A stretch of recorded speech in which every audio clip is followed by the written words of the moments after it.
Il n'y a rien. Nous sommes en train de nous plaindre. Les rues sont dégradées. Il y a les trous partout, de gauche à droite. Il n'y a rien. Il n'y a rien. Rien n'est fait au Yem. Tout le monde se plaint. Quand on regarde le définitivement provisoire, au petit bricolage, l'argent est déjà fini, on comprend alors que dans cette région, tout est à refaire.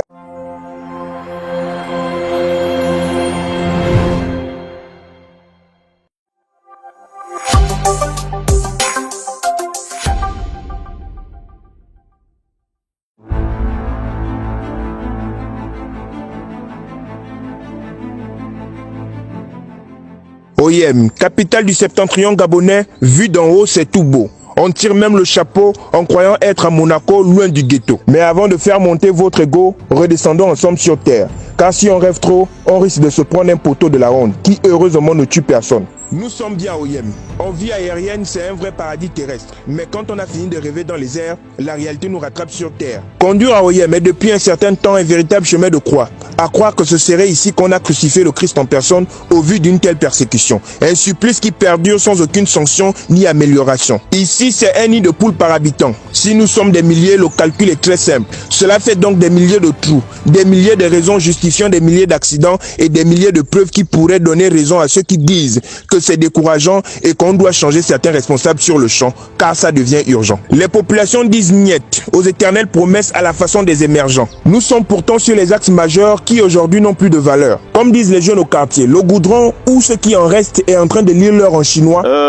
Nous constatons que notre ville est en dégradation totale.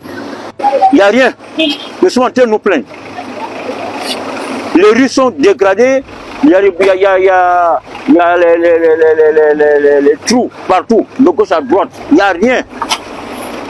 Il n'y a rien. Rien n'est fait au Yem. Tout le monde se plaint. Tout le monde se plaint ici, dans la ville. Manque de taxis. Il n'y a rien. Il n'y a rien, rien n'est fait. Un véritable leurre, de quoi nous faire succomber à la tentation de parler palapala comme Jean-Michel Cancan, en se posant la question de savoir de qui se moque-t-on. Mais où est même passé le goudron? Ou ne serait-ce que le béton qui apparemment a été utilisé comme toile de fond mensongère, servi par beaucoup au chef de la transition, chef de l'État, président de la République gabonaise, son excellence Brice Clotaire Oligui Nguema, pour éviter qu'il se fâche et démette plusieurs incompétents de leurs fonctions lors de sa tournée dans le septentrion. Que ce soit du premier ou du deuxième arrondissement à Oyem, le constat est le même. Des chauffeurs grimaçants, surpassant chaque jour la peur d'un accident, devenant contre leur volonté plus habiles que Tarzan. Suite à le dégradement des voiries dans la zone urbaine, de la ville d'Oyem, vraiment ça nous déplaît. On est assez parlé. Cette fois-ci, on est sûr que nos voix arriveront devant. Parce que du coup, le système a changé, comme vous le constatez, et vraiment, si l'État peut faire vraiment une grâce, parce que là on ne sait plus quoi dire, parlons un peu de grâce cette fois-ci.